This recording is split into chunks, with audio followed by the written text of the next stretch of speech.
안녕하세요. 생생법률쇼 진행을 맡은 양지민입니다. 법과 친해지는 제법 좋은 방법 생생법률쇼에서는요. 오늘도 크고 작은 법률 문제로 어려움을 겪고 있는 우리 시청자 여러분들을 위한 법률 상담은 물론이고요. 또 세상을 들썩이게 하는 이슈들을 법적으로 풀어보는 시사법률 토크까지 준비가 되어 있습니다. 법률과 관련해 궁금한 내용이 있으신 분들은 상담 전화 02557-8295번으로 연락을 주시거나 법률방송 홈페이지에 접속하신 후 법률 상담에 문의 남겨주시면 됩니다. 그리고 아래 나가는 메일로도 상담 문의 받고 있습니다. 각 분야의 전문 변호사가 무료로 성심성의껏 상담을 해드리니까요. 많은 참여 부탁드립니다. 그리고 지금 이 방송 유튜브를 통해서도 실시간으로 함께 방송이 되고 있습니다. 많은 시청 부탁드리겠고요. 유튜브를 통한 소통의 창구도 열어두겠습니다.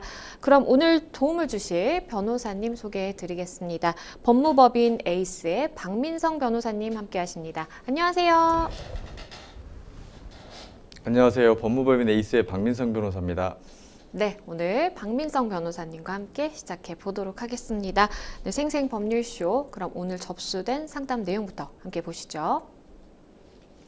쌍방폭행 시 대응은 퇴실도 맘대로 못하나요? 보복운전사고 그 처벌은 남편이 성형수술을 강요해요. 이렇게 오늘 4가지 상담 접수가 되어 있습니다. 잠시 후 박민성 변호사님과 함께 짚어보도록 하겠고요. 우리 시청자 여러분들도 끝까지 어떤 해결책이 제시되는지 함께 해주시면 되겠습니다. 그럼 첫 번째 코너로 바로 가보겠습니다. 생생법률쇼 시청자 여러분들이 법과 친해지기를 바라는 마음에서 다양한 코너들 마련을 해두고 있는데요. 오늘은요, 이 대법원 화재의 판결을 소개하고 또 해석해보는 시간, 판결록 시작해보겠습니다. 뉴스와 신문에서 회자되고 나는 이 화재의 판결, 오늘은 어떤 내용 가지고 오셨을까요?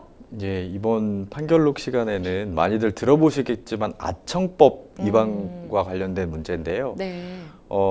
아동 청소년의 음란물 이거를 다운받아서 내가 소지하거나 시청하면 당연히 법에 위반돼서 처벌받을 거라는 부분에 대해서는 모두 알고 계실 거예요. 네, 그렇죠. 근데 다만 그 보통 아동 청소년물을 판매하는 사이트들이 있잖아요. 음란물 사이트.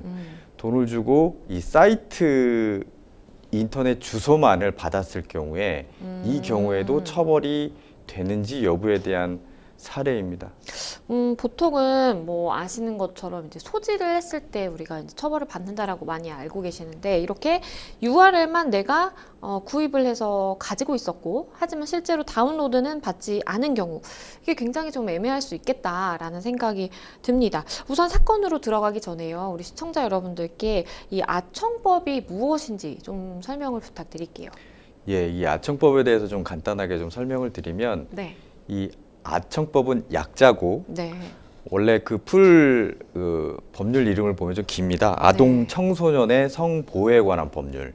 이 법률에 이제 규정이 되어 있는데, 이 법은 원래 1997년도 미국의 맥건법에서 이제 유래가 됐는데, 우리나라의 경우에는 2000년대에 청소년 성보호에 관한 법률로 시작이 돼서 진행이 되다가 2009년도에 지금 아까 말씀드린 아동 청소년 및 성보호에 관한 법률로 이렇게 전면 개정이 돼서 시행되었습니다. 이 시행의 주요 골자는 아동 청소년의 성매매물을 알선하거나 촬영하거나 보관하거나 판매하거나 시청하는 경우에는 그거에 대한 형사처벌을 하고, 그 해당 행위자에 대해서는 신상공개하는 내용, 이런 내용들이 이제 규정이 되어 있는데, 처음에 2000년대 당시에는 신상공개를 여성복지부의 인터넷 홈페이지에 이제 공개를 했는데 그렇게 자세한 내용을 공개하지 않았다고 합니다. 근데 2010년도에 전면 개정을 하면서 누구나 성인 인증을 거쳐서 자세하게 볼 수 있는 이렇게 내용으로 신상 공개를 자세하게 했는데요. 이 아청법은 그 보호 법익이 아동 청소년의 성보호입니다.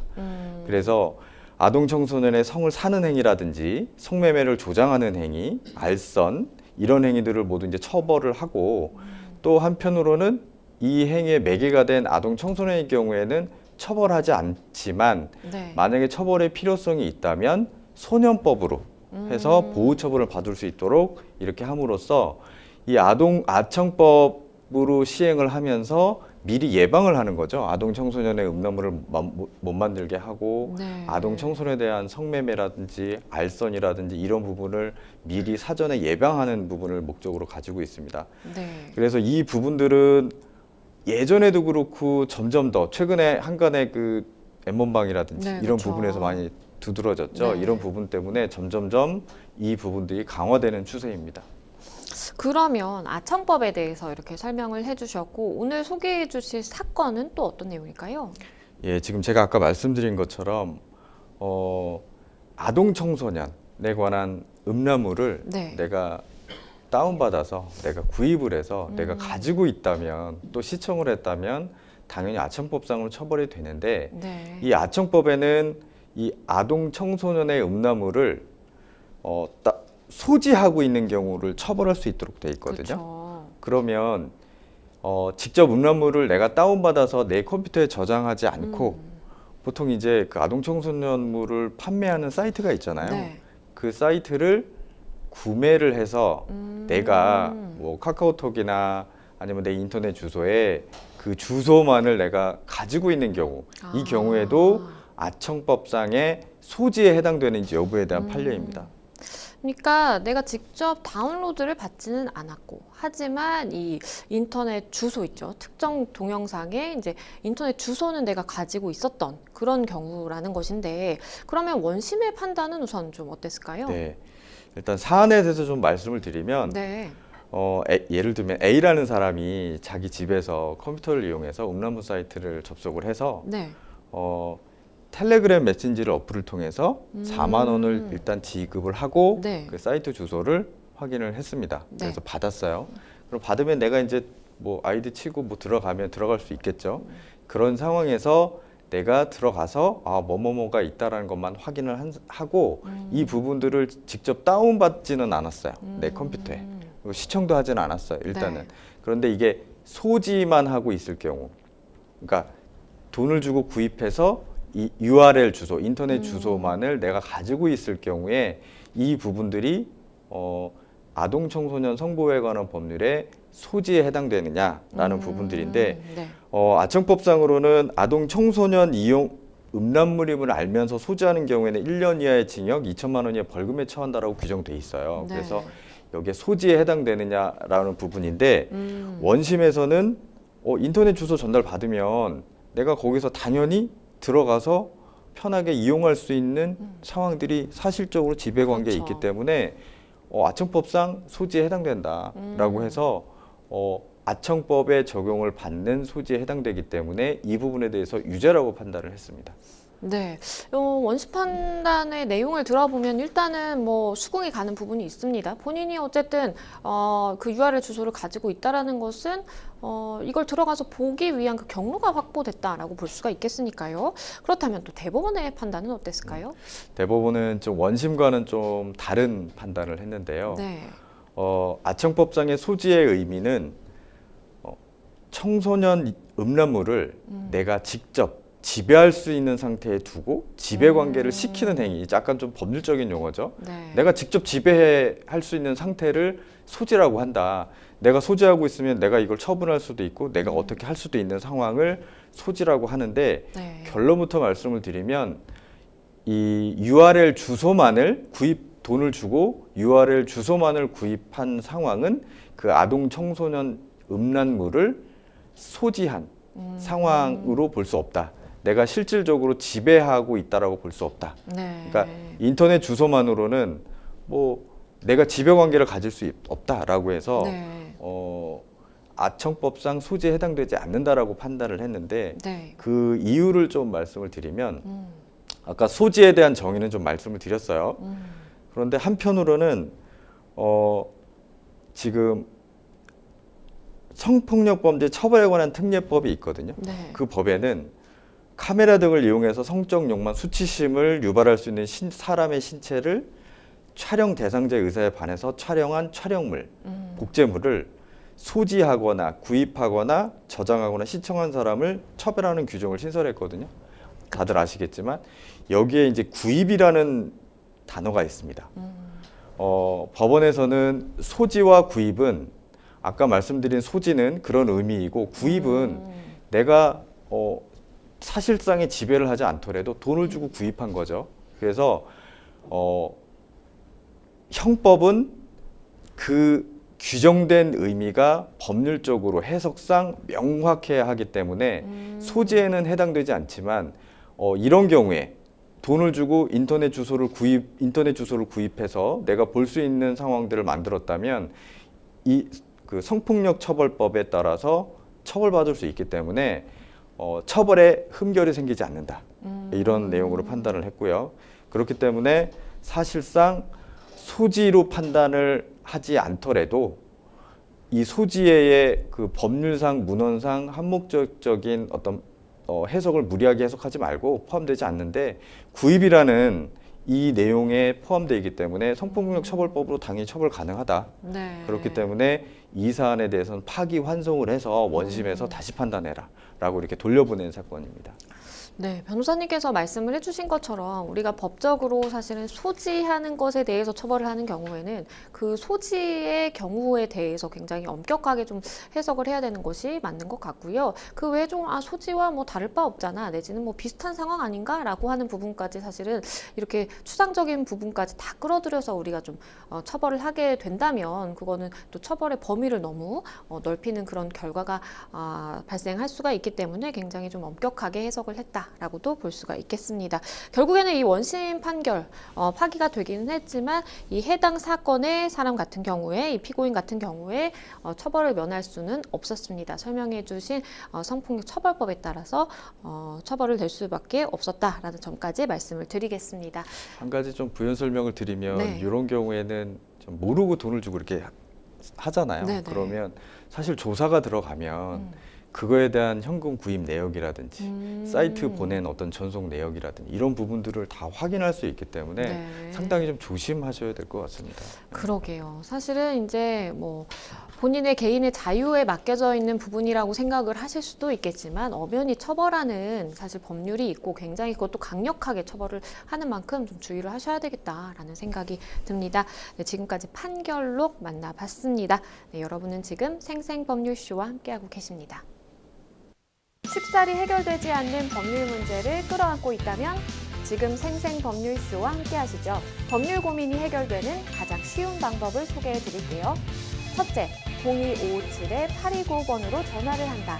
둘째, 법률방송 홈페이지에 접속해서 법률상담 게시판에 문의를 남긴다. 셋째, 지금 화면에 나오고 있는 이메일 주소로 사연과 연락처를 보낸다. 생생법률쇼가 자랑하는 각 분야의 전문 변호사가 여러분의 더부룩한 속을 뻥 뚫어드립니다.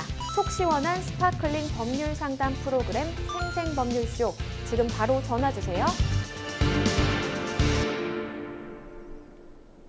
네, 저희는 첫 번째 법률 상담으로 바로 가보겠습니다. 전화 연결되어 있는데요. 안녕하세요.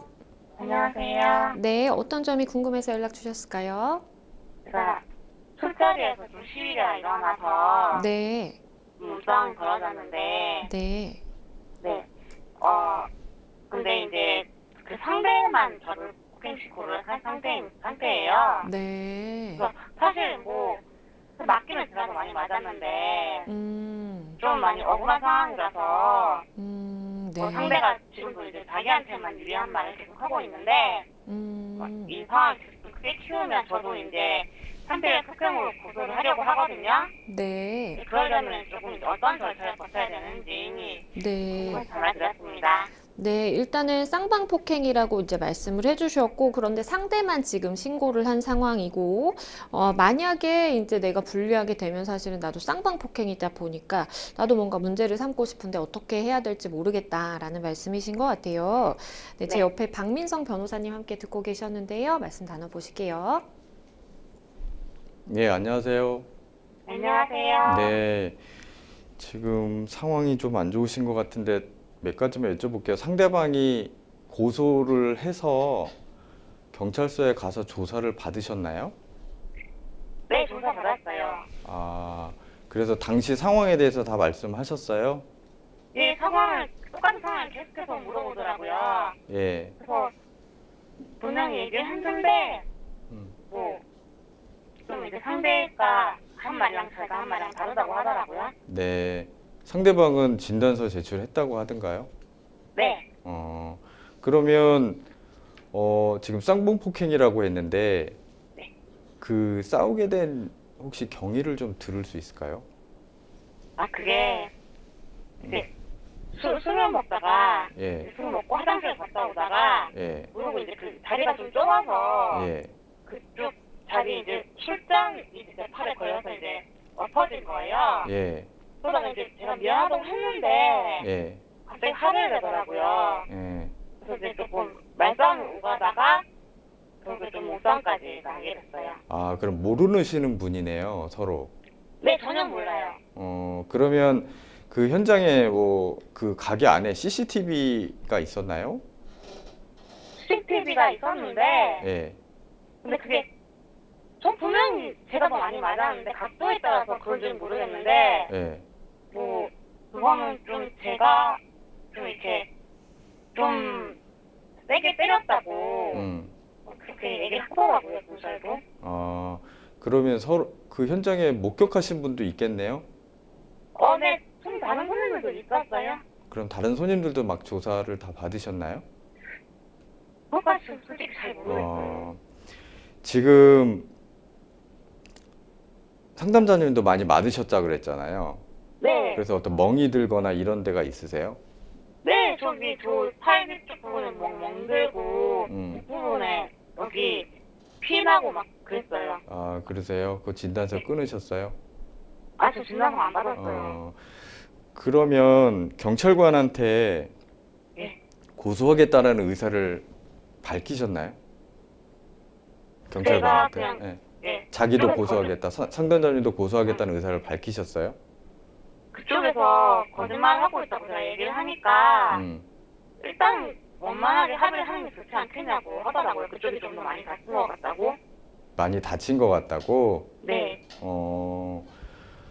그러면 고소하겠다라는 얘기는 못 하셨겠네. 그죠? 예, 아직 안 했어요. 자, 쌍방 많이들 아시겠지만 쌍방 폭행이라고 하는 거는 아무리 싸움이라고 하더라도 정당방위가 인정되지 않는 이상 양쪽 A, B가 뭐 예를 들면 폭행죄 내지 상해죄가 성립되는 건 아시죠? 네. 예, 아는데 지금 상황에서 고소를 하신다고 하면 경찰서에 가서 그 당시 상황에 대해서 나도 이런 상황에서 이렇게 맞았다라고 고소장을 접수를 하시면 돼요. 그러면 네, 접수를 하시면 그 접수에 따라서 경찰관은 상담자님을 고소인으로 하고 상대방을 피고소인으로 해서 한 번 더 조사를 할 거예요.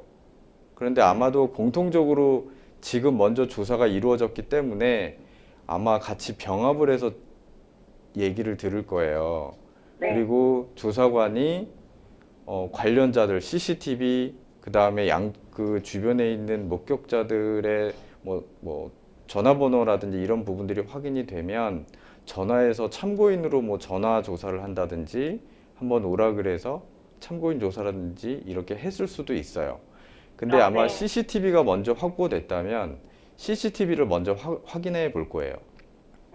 그래서 CCTV 상에 뭐 상담자등이 더 많이 때린 부분이 확인이 되면 그 부분의 정도를 가지고 얘기를 한 것이지 그 사람이 물론 그 사람이 상담자님이 때리려고 하는데 그 사람이 뭐 상담자님이 때리려고 하는데 그 사람이 정당방위로 해서 정당방위가 성립되지 않는 이상 그 사람도 상담자님 때린 부분에 대해서는 폭행죄가 인정이 되는 거거든요. 그래서 네. 양쪽의 조사가 될 거예요. 다만 조사관님이 말씀하시는 건 이런 상황에서 원만하게 합의하는 게 좋지 않겠느냐 라는 취지로 얘기를 하시는 거지 만약에 나도 맞았는데 일방적으로 저쪽에서 내가 가해자로만 되는 거는 좀 옳지 않다라고 생각하시면 고소를 하시려면 빨리 하셔야죠. 근데 왜 고소는 안 하셨어요? 처음부터 같이? 아니 근데 사실 제가 뭐 그게 좀 서로 이렇게 투닥거리다가 그렇게 된 거고 저도 뭐 피어나고 막 멍들기도 했지만 그게 뭐 진단서를 끌 정도로 그렇지도 않는다고 생각했는데 그쪽이 혼자서 미끄러지셨단 말이에요. 네. 그래서 조금 이렇게 머리 막 등부도 좀 다치고 했나 봐요. 혼자 미끄러지면서? 예. 예. 그래서 그렇게까지 저를 막 신고해서 그렇게 할 줄은 몰랐거든요. 예. 그러면 현장에서 신고해서 경찰관이 온 건가요? 아니면 나중에 그 상대방이 신고를 해서 조사를 받으신 거예요? 나중에 신고를 해서 조사를 받았어요. 아, 나중에 신고를 해서? 예. 그래서 그쪽이 신고인, 고소인으로 해가지고 조사를 받은 것 같거든요. 네. 만약에 현장에 경찰관이 왔으면 서로 얘기해서 뭐 쌍방백형으로 조사해서 접수가 돼서 했을 텐데 그쪽에서 먼저 하니까 그쪽에서 이제 고소인 자격으로, 신고인 자격으로 조사받고 상담자님은 그 이제 가해자, 피신고인 자격으로 조사를 받은 거거든요. 네. 경찰관은 신고하면, 고소하면 그 메커니즘에 따라서 조사를 해요. 만약에 상담자님이 나도 억울해가지고 맞았는데 고소를 안 하면 그 부분에 대해서는 조사관은 조사를 안 해요. 네. 결론을 내더라도 그렇게 상대방이 때린 부분에 대해서만 상담장이 때린 부분에 대해서 상대방이 피해를 받은 부분에 대해서만 조사를 해. 그거에 대해서만 결론을 내요. 만약에 상담자님이 가서 나도 맞았다라고 하더라도 고소가 되지 않으면 그 부분에 대해서 다루지를 못해요. 물론 조사관이 그 부분에 대해서 확인을 해서 상담자도 맞았네, 상담자님도 맞았네 라고 해서 인지를 해서 입건하지 않는 이상 대부분의 경우에는 그냥 가서 나도 맞았다 진술했다고 하더라도 경찰관이 그걸 가지고 쌍방폭행이라고 인정해서 하는 경우가 거의 드물어요. 그래서 그 부분이 억울하시다면 직접 고소를 하시는 게 좋아요. 그렇게 되면 쌍방이기 때문에 상대방도 당연히 서로 합의를 할 때 뭐 좀 좋을 수도 있겠죠. 근데 다만 상대방이 정말 많이 다쳤어 라고 하면 그 부분 좀 차이가 좀 있을 수 있겠죠. 뭐 저쪽에서 치료받은 비용도 필요할 거고 뭐 여러 가지 비용도 들 거고 어떤 약간 처벌상에서 벌금이라도 만약에 더 피해가 있고 상해가 있다고 하면 조금 더 가중이 될 수도 있겠죠. 근데 그게 본인이 넘어진 건데. 지금 문제가 되는 거는 싸우기 전에 넘어진 게 가장 큰 문제가 되는 건가요? 그게 아니라 싸우던 중에 넘어졌어요. 흥분하다가. 아, 싸우던 중에. 근데 그거는 제가 때린 게 아닌데 어떻게 넘어진 건데요? 저랑 서로 밀치다가 예. 바닥이 좀 미끄러웠나 봐요. 예. 그래서 뒤로 넘어졌어요. 그럼 밀친 게 아니에요? 밀치고 좀 있다가 저를 밀치다가 넘어진 거예요. 뒤쪽으로. 제가 밀치고 제가 밀친 게 아니라. 네. 상담장을 밀치다가 본인이 네네. 넘어졌어요? 네. 그러면 경찰관은 CCTV 보셨다 그랬죠? 네. 그럼 경찰관이 상담자님 얘기 들었을 때 그걸 수긍하든가요? CCTV상? 아무 반응도 없었어요. 그냥 뭐 맞다 아니다 대답하자 아무 대답도 하지 않았어요. 그냥 듣기만 하셨어요. 그러면 상대방은 자기가 넘어진 부분은 상담자님이 밀쳐서 넘어졌다 이렇게 주장하고 있나 보죠? 네. 그 부분이 가장 관건이네요. 그러면 뭐 서로 간에 네. 그분 통화를 했어요. 그 사람이랑. 상대방과? 네. 예. 했더니 자기도 처음에는 말이 좀 달라. 처음에 제가 트위치에서 기억이 안 난다고 했단 말이에요. 예. 근데 갑자기 말이 달라지더니 제가 밀쳐서 다쳤다. 사람 옆에 자기 친구들 다 그렇게 얘기한다. 그러더라고요. 제가 볼 때는 만약에 그 상담자님도 먼저 네. 많이 맞으시고 하셨다면 고소를 고려해 보시는 것도 좋을 것 같고요. 네. 현장에 CCTV가 있어서 그 CCTV가 지금 말씀하신 상황을 제대로 각도상으로 잡지를 못하는 경우도 있을 수 있거든요. 사각지대에서 네. 넘어지는 부분이 있고 그 상대방의 상담자를 미는 부분들이 뭔가에 가려서 안 보일 수도 있어요. 네. 그런데 그렇지 않고 그 부분들이 명확하게 좀 구별할 수 있는 정도로 나온다면 상담자님이 얘기하신 부분대로 아마 그 부분은 처리가 될 거예요. 넘어져서 다친 부분에 대해서는. 그건 때린 게 아니잖아요. 그죠? 맞아요. 네, 밀치거나 때려서 넘어져서 다친 게 아니기 때문에 그 부분에 대해서 CCTV가 명백하게 있고 만약에 없다고 하더라도 그 상담자님 주변에 그 보신 분들한테 기억을 더듬어서 만약에 그런 부분들이 애매하다 그러면 좀 도움을 구해서 좀 증언을 좀 해달라고 부탁을 하시는 게 좋을 것 같아요. 그 당시에 네. 그 상대가 맥주병을 깼거든요. 네? 맥주병을 깼어요. 맥주병을 깼다고요? 예. 네. 손으로? 깼는데 그건 손으로 잡아서 맥주병을 깼어요? 예. 깼는데 그걸 저한테 들이대지는 않았는데 그런 부분은 되게 굉장히 위협적인 요소 아닌가요? 그렇죠. 위협적인 요소인데 맥주병을 어떻게 깼어요? 그 상에 내려쳤어요. 예? 상에.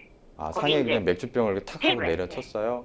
예. 근데 그 부분들은 만약에 그 맥주병을 깨서 들이댔거나 만약에 했다면 그런 부분들인데 만약에 그냥 화가 나서 맥주병을 밑에서 자기 흥분에 못 이겨서 탁상에서 깬 상태라고 하면 네. 상담자님의 뭐 향해서 폭행을 하거나 아마 협박을 하거나 위험한 물건을 가지고 했다라는 부분을 평가되기가 쉽지가 않을 거예요. 만약에 맥주병을 가지고 상담자님을 때렸다 그러면 이건 특수폭행이죠. 위험한 물건을 가지고 했기 때문에. 그리고 예를 들면 깬 다음에 이거를 가지고 상담자님을 찌르려고 했다라고 하면 그거는 상당히 뭐 심하면은 그냥 단지 폭행이 아니라 살인미수가 될 수도 있고 상해가 될 수도 있고 특수상해가 될 수도 있고 이런 건데 네. 그냥 흥분에 못 이겨서 이 위험한 뭐 맥주병을 그냥 택자에 탁 깨버렸다라는 것만 가지고는 좀 뭔가 좀 어려울 것 같아요. 네, 일단은 궁금한 점이 어느 정도 해결이 되셨을 것 같은데요. 네. 변호사님 말씀 참고해서 좀 조치를 취하시는 게 필요해 보이겠습니다. 네, 오늘 전화 주셔서 감사합니다. 네, 감사합니다. 네, 일단은 지금 우리 상담자분도 좀 맞으신, 그러니까 뭐 폭행을 당한 그런 상황이고 그러다 보니까 상대방 혼자서 이렇게 신고를 하고 뭔가 문제를 제기하는 것에 좀 억울함을 느끼셨던 것 같습니다. 마지막으로 좀 조언 주신다면 어떤 게 있을까요? 네, 당시 상황에서 먼저 나중에 거기서 이제 지나가서 상대방이 고소를 해왔잖아요. 네. 이런 경우에 이분도 물론 좀 원만하게 합의를 하기 위해서 그냥 상황을 보고 그냥 조사를 받으러 가신 것 같아요. 네. 그런데 보통 그 자리에서 경찰관이 와서 확인하고 가서 양쪽에 조사를 하고 목격자들이 막 확인이 되고 하면 좋지만 그 자리에서 이제 헤어지고 난 다음에 그렇죠. 나중에 고소가 일어난 경우에는 좀 사건이 거짓말할 수도 있고 또 술 먹은 사람은 기억을 왜곡해서 할 수도 있거든요. 그렇죠. 그러면 되게 복잡해질 수가 있어요. 만약에 그 현상을 그 상황을 제대로 잡고 있는 CCTV가 있다면 좀 다른 문제이지만 CCTV까지 없다고 하면 되게 좀 막 뭔가 혼돈이 될 수도 있거든요. 그러니까 그런 경우에는 만약에 그런 경우에는 조금 빨리 나도 고소를 하거나 아니면 그 집의 주인한테 아니면 그 주변에 보신 분들 아마 CCTV 있는지 먼저 확인을 해서 좀 빨리빨리 좀 조치를 했었다고 하면 조금 더 좋은 방향으로 해결되지 않았을까 이런 좀 아쉬움이 좀 있긴 합니다. 네, 모쪼록 우리 상담자분 어떻게 해야 될지 고민이 많으실 것 같은데요. 잘 해결이 되시면 좋겠습니다. 저희는 또 다음 상담으로 넘어가 보겠습니다. 다음 법률방송 이메일을 통해 접수된 내용입니다. 함께 보시죠.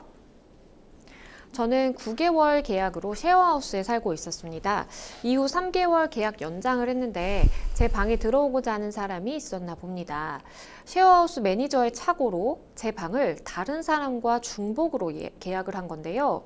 저는 당연히 계약 기간이 남았으니 계속 머물렀고 매니저는 본인의 과실이니 무료 쿠폰 등을 제공하고 합의를 봤다고 하더라고요. 하지만 이후 제 방에 들어오기로 한 사람과 마찰이 생겨서 나갈 생각으로 보증금을 돌려달라고 하니 연장한 3개월은 다 채워야 보증금을 줄 수 있다고 하던데요. 먼저 문제를 제공한 쪽은 쉐어하우스 측이라 생각했기 때문에 저는 그 즉시 짐을 빼서 나왔습니다. 그런데 이에 무단 퇴실로 보증금 환불도 불가하고 남은 월세 2달치를 내고 가라는데요. 쉐어하우스 측 주장대로 제가 그 비용을 지불해야 하는 건가요? 일단은 계약이 연장이 되기는 했는데 셰어하우스 측에서 그 이전에 이제 조금 착오가 있었던 그런 상황으로 보입니다. 이중 계약이 되다 보니까 사실은 이제 뭐 해결이 됐다고 생각했는데 좀 마찰이 빚어지게 되고 결국에는 조기 퇴실을 하신 상황입니다. 일단은 셰어하우스는 우리가 3개월 계약 연장했기 때문에 다 채워야 된다. 라고 이야기를 하고 있는 상황인데 셰어하우스 측의 주장이 좀 정당하다라고 봐야 될까요? 예, 지금 사안을 좀 보면 네. 매니저가 어쨌든 간에 매니저가 아마 그 셰어하우스를 관리하는 네. 그 임대인으로부터 위임을 받아서 관리하는 분 같은데 다른 사람이 들어올 거를 이제 이중 계약을 했다가 그 부분이 문제가 생겨서 나는 그대로 있겠다라고 하니 그쪽에 어떤 무료 쿠폰을 제공해서 조금만 기다려 달라 이렇게 좀 한 것 같아요. 네. 그러다가 어떤 이유인지 모르겠지만 그 들어오려고 하는 사람과 개인적인 좀 마찰이 있었던 그런 것 것 같아요. 같아요. 그래서 네. 지금 문제를 하시는 것 같은데 어떤 개인적인 상황인지는 이 상담 내용상으로는 알 수는 없지만 그렇게 추정이 되는데 일단은 연장하는데 합의가 됐고 또 이중 계약을 했다고 하더라도 먼저 계약을 했기 때문에 거역하고 성공을 했기 때문에 지금 상담자님의 계약이 우선이거든요. 네. 그래서 이제 매니저도 과실을 인정하고 그쪽을 좀 양해를 구했던 것 같아요. 그러면 이 부분들은 3개월 합의를 연장을 했기 때문에 그 부분의 계약은 그냥 유효한 거죠. 네. 유효하기 때문에 셰어하우스 측에서 3개월 뒤에 보증금 돌려주겠다라고 한 주장이 그게 양 당사자의 합의와 법적으로 문제가 될 것 같지는 않습니다. 사실 매니저의 실수로 이중 계약을 체결하게 된 그런 상황으로 보여요. 그러면 만약에 매니저가 이렇게 하지도 않았더라면 내가 그 들어올 예정이었던 그런 사람과 뭐 마찰이 생기지도 않았을 것 같고, 그러면 처음부터 이중 계약을 진행한 이 매니저의 과실 책임을 좀 물을 수는 없을까요? 지금 이 상담자님 입장에서는 사실 이제 임대인, 매니저가 계약을 했다고 하지만 임대인의 위임을 받아서 한 거기 때문에 임대인과 3개월 연장을 한 거잖아요. 네. 그래서 월세를 주고 3개월 동안 내가 살면 돼요. 법적으로는 합의가 된 거라서. 근데 매니저에 대한 과실 책임을 이제 묻는 거는 사실 이중 계약을 그 뒤로 이 상담자님이 묻고 있는 셰어하우스에 들어오려고 했던 그 사람이 이 매니저나 임대인한테 손해배상 책임을 묻겠죠. 네. 물으려고 하더라도 그쪽에서 법적으로 물어야 되는 상황인 것 같습니다. 네. 일단은 뭐 지금 우리 상담자분은 보증금은 받지는 못한 상황이고 퇴실을 이미 한 그런 상황이라고 말씀을 해주셨어요. 일단 보증금이 엮여있는 그런 문제에서는 사실은 짐을 빼지 말고 점유를 유지를 해야 된다라는 말도 들으셨다고 해요. 그러면 셰어하우스도 마찬가지로 좀 생각을 해야 될까요? 예, 셰어하우스도 어떻게 보면 임대차이기 때문에 네. 같은 법리가 이제 적용될 수 있습니다. 전세보증금이나 전세계약이나 임대계약이나 같은 법리가 적용되는데 보통 전세계약, 그 다음에 임대차 계약의 경우에 나중에 기간이 만료가 되면 이런 말을 보통 실무적으로 그렇습니다. 되면 내가 나갈 때 전세보증금을 받고 나가거든요. 네.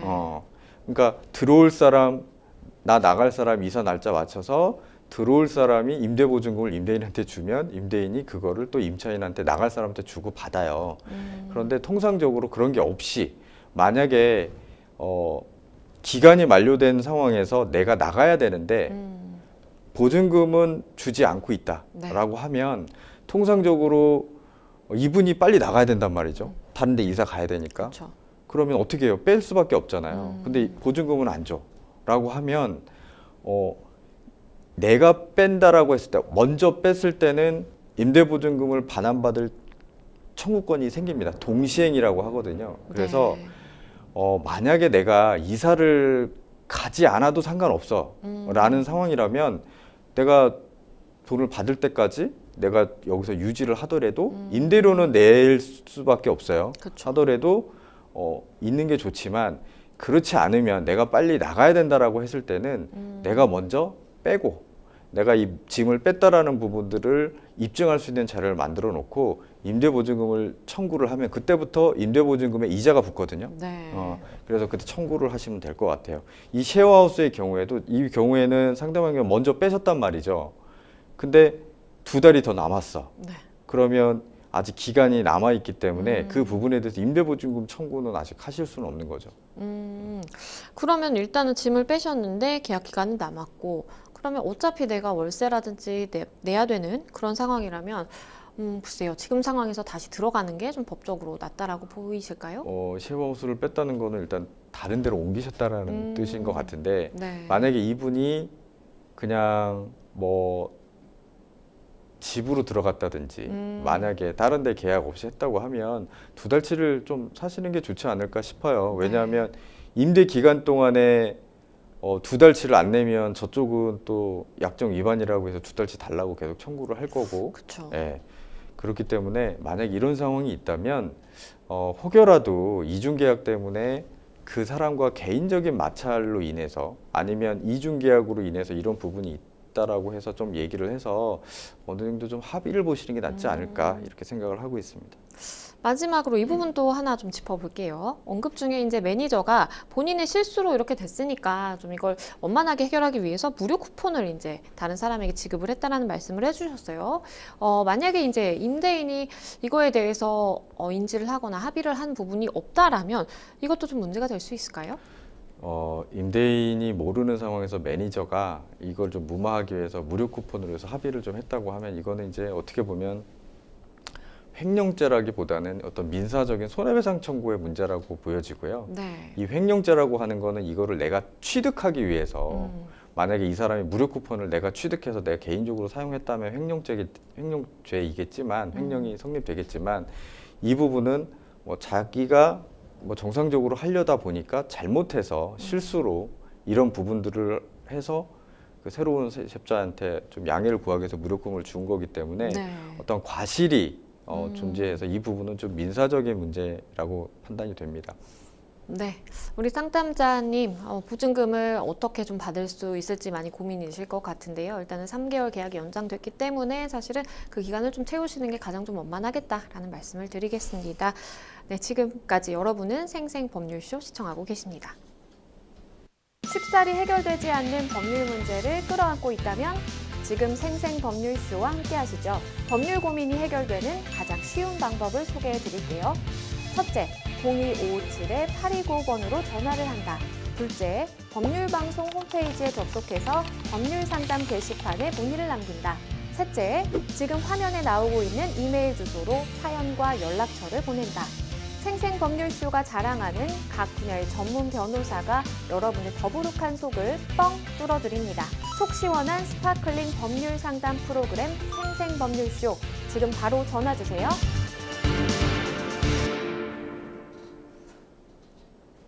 네, 저희는 계속해서 다음 상담으로 넘어가 보겠습니다. 다음 법률방송 이메일을 통해 접수된 내용입니다. 함께 보시죠. 며칠 전 옆 차량이 방향 지시등도 안 켜고 제 차선으로 갑자기 들어오는 바람에 깜짝 놀라서 경적을 세게 울렸습니다. 그런데 얼마 후 같은 차량이 또 제 앞으로 훅 들어와 급브레이크를 밟는 겁니다. 이후 한 차례 더 그런 행동을 하기에 창문을 내렸더니 저를 향해 심한 욕설을 퍼부었는데요. 저도 이에 화가 난 나머지 차에 있는 캔 음료수를 세게 던졌는데 상대 차량이 옆면에 맞아 살짝 패인 것을 확인했습니다. 이 일로 상대 차량은 저를 신고를 했는데요. 저는 일이 커지지 않았으면 하는데 어떻게 해야 할까요? 그리고 원만하게 해결되지 않는다면 저도 상대방을 보복운전으로 고소를 하고 싶은데 가능할까요? 일단은 같은 차량인데 이렇게 갑자기 이제 차선 변경을 한다라든지 아니면 뭐 급브레이크를 밟는다라든지 이런 행동을 연속으로 이제 했더니 우리 상담자분도 화가 나서 음료수 캔을 집어 던졌다라는 말씀을 해주셨어요. 일단은 보복운전 말씀을 해주셨는데 보복운전의 좀 유형 같은 것들이 있을까요? 예, 보복운전이라고 하는 건 이제 도로교통법상 난폭운전 금지 유형에 생겨서 이제 포함이 돼 있는데요. 예를 들면 뭐 급제동 한다든지 아니면 가장 손쉽게 요즘 많이 보시죠. 앞으로 해서 갑자기 쓴다든지. 그렇죠. 그리고 갑자기 쓴다는 급제동이죠. 네. 그리고 경적을 심하게 빵빵거리고 울린다든지.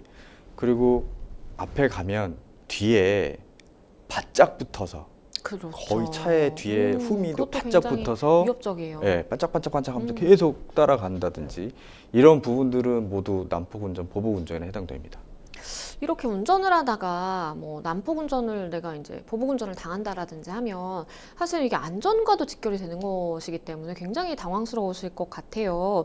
이런 경우에 그러면 어떻게 대응하는 게 가장 좋을까요? 예, 요즘에는 뭐 TV에서나 유튜브에서도 그런 상황을 많이 보는데 가장 좋은 거는 대응하지 마시고 빨리 그냥 경찰에 신고를 하시는 게 좋을 것 같아요. 네. 그래서 경찰이 신고를 와서 그 상황에서 정리를 하고 조사를 받으시면 될 것 같고 그 자리에서 사실 화가 나잖아요. 그렇죠. 뭐 저로서도 저도 같은 경우에도 화가 날 수도 있는데 그 부분들에서 좀 대응을 하시게 되면 오히려 더 같이 엮이게 될 수 있는 상황이 더 여지가 많을 것 같습니다. 그래서 바로 112에 신고하시는 것이 가장 현명한 방법 같아요. 일단은 우리 상담자분 침착하게 대응을 하지는 못하셨어요. 이렇게 예. 캔 음료수를 집어 던졌다라는 말씀을 해주셨는데 결국 다른 차량에 이제 차가 살짝 패였다라고 말씀을 주셨거든요. 이런 경우에 처벌 수위라든지 어떻게 좀 처벌받게 될까요? 이 경우에는 죄명을 따지면 이제 재물손괴죠. 네. 차량에 이제 음료수 캔을 던져가지고 흠집이 생겼으면 재물손괴는 뭐 3년의 징역, 뭐 700만 원 이하의 벌금에 처하도록 되어 있는다고 하는데 네. 이 부분들은 뭐 상대방이 그거를 이제 민사적으로 야 빨리 이 부분에 대해서 처리되면 그 부분만 이제 배상해주면 될 것 같고 네. 이 부분을 만약에 뭐 신고를 해서 고소를 한다고 하면 처음이고 경미하고 그렇기 때문에 아마 벌금형 정도 나오지 않을까. 사실 이렇게 캔 음료수를 집어 던지게 되신 게 상대방이 이제 딱 대면을 했는데 욕설을 했다라고 하셨거든요. 이것도 좀 문제가 되지 않을까요? 그럼요. 아까 지금 사안을 보면 그 제 앞으로 그러니까 훅 들어와서 브레이크를 계속 밟았단 말이죠. 네. 그러면서 욕설을 심하게 했다라는 거는 일단 보복운전과 관련된 문제이기도 하고 그 욕설 자체가 모욕적인 언사가 있다라고 하면 당연히 그 부분 모욕죄도 성립될 수 있습니다. 네. 사실 이런 경우 있죠. 보복운전으로 화가 나서 차를 세워준 다음에 아예 내려서 뭐 이렇게 방망이라든지 이런 게 있다면 흉기로 상대방의 차에 뭐 이렇게 치고 상대방에게도 직접적으로 폭행을 가하는 경우도 사실 뉴스를 통해서 종종 접하게 되는 사건인데 이런 경우에 어떤 처벌받게 될까요? 이런 경우에는 만약에 야구 방망이로 차량을 막 부셨으면 네. 재물손괴도 특수 재물손괴죄가 있어요. 네. 뭐 다중의 위력을 한다든지 아니면 위험한 물건을 소지해서 물건을 손괴, 망가뜨린다든지 이 경우에는 이제 방망이를 통해서 한 거기 때문에 특수 재물손괴죄가 형성될 수 있고 성립될 수 있고요. 그러면 이 형은 5년 이하의 징역, 1,000만 원 이하의 벌금에 처하도록 되어 있습니다. 네, 일단은 우리 상담자분도 굉장히 당황스러우시면서 화가 많이 나셨을 것 같다라는 좀 생각이 드는데요. 일단은 뭐 차 이렇게 패인 부분 좀 보상을 해주셔야 될 것 같고 그리고 반대로 상대방이 잘못된 부분에 대해서는 꼭 책임을 좀 물으셔야 되겠다라는 말씀 드리겠습니다. 네, 저희는 또 다음 상담으로 넘어가 보겠습니다. 다음 법률방송 이메일을 통해 접수된 내용입니다. 함께 보시죠. 결혼한 지 2년이 됐습니다. 결혼 전부터 남편은 변덕이 심해 저를 힘들게 했는데요. 우여곡절 끝에 결혼식을 올렸는데 남편은 늘 자기 기분대로 행동을 했습니다. 특히 제가 참기 힘든 건 매일같이 집요하게 반복되는 성형수술 권유입니다. 살을 빼고 볼륨 있는 몸매로 만들라는 건데요. 그렇다고 제가 뚱뚱한 건 아니고 그냥 표준 체형입니다. 남편은 전체적으로 살을 더 빼고 가슴과 엉덩이는 크게 만드는 운동 위주로 하라 라고 압박을 했는데요.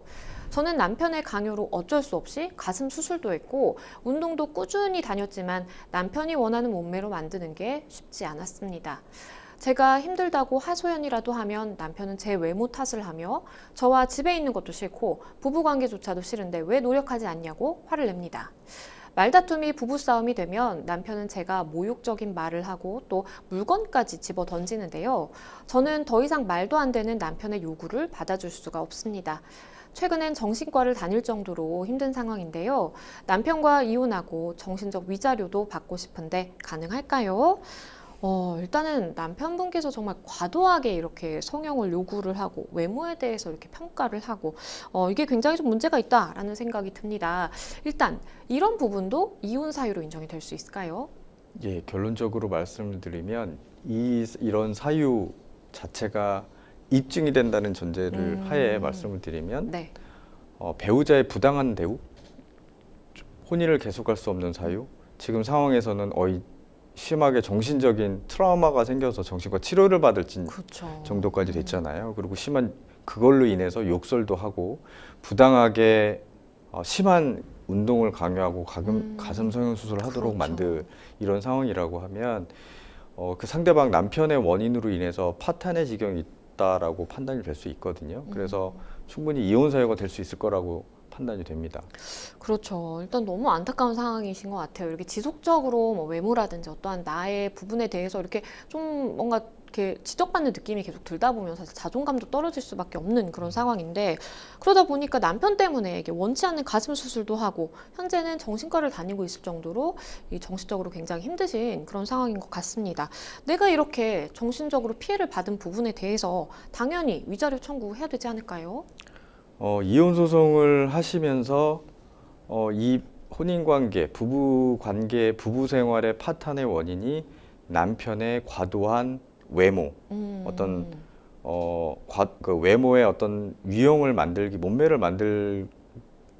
만들기 위해서 성형 수술을 얘기를 하거나 과도한 운동을 시키거나 그렇지 않으면 심한 욕설을 한다든지 이런 부분의 원인으로 인해서 혼인 관계 파탄이 됐다. 네. 그래서 그런 책임으로 인해서 나가 정신적인 손해를 받았으니까 위자료를 청구할 수 있다라는 부분은 충분히 가능하고요. 네. 다만 이런 경우에는 상대방이 또 왜곡해서 주장할 수 있거든요. 그렇기 그럴 수 때문에 있겠죠. 이런 상황들에 대한 어떤 입증 자료를 어떤 거 내가 상대방이 아니라고 얘기할 때 내가 어떤 입증 방법을 할 수 있을까를 좀 먼저 고민할 필요가 있어요. 네. 만약에 상대방이 가슴 성형을 하라고 강요를 해서 내가 했다라고 하는 건 한 거는 내가 한 거잖아요. 네, 그렇죠. 그럼 상대방이 강요한 거를 내가 입증을 해야 돼요.